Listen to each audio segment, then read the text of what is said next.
శుక మహర్షి నరసింహ అవతారం గురించి ఇలా వివరించాడు. హిరణ్యాక్షుని తమ్ముడు హిరణ్యకశిపుడు శ్రీ మహావిష్ణువు పట్ల ద్వేషంతో నిండిపోయాడు. తానే దేవుడనుకుని ఎవరు విష్ణుని ఆరాధించవద్దని ఆజ్ఞాపించాడు. కాని అతని కుమారుడు ప్రహ్లాదుడు నిజమైన విష్ణుభక్తుడు. ఎంత భయపెట్టినా అతను ఎల్లప్పుడూ ఓం నమో నారాయణాయ అని జపించేవాడు. అది సహించలేని హిరణ్యకశిపుడు ఎన్నో విధాలుగా తన కుమారుణ్ణి చంపమని సైనికులను ఆదేశించాడు.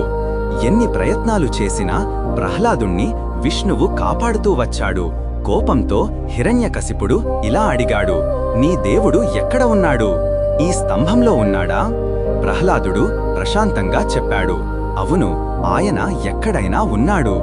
అలా అన్న క్షణంలో స్తంభం పగిలి భగవంతుడు నరసింహావతారంలో ప్రత్యక్షమయ్యాడు. అర్ధమానవుడు అర్ధసింహం.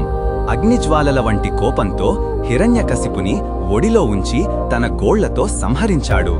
ఈ విధంగా భక్తుని పిలుపు ఎక్కడ వినబడితే అక్కడ భగవంతుడు రక్షించడానికి అవతరిస్తాడని నిరూపించాడు.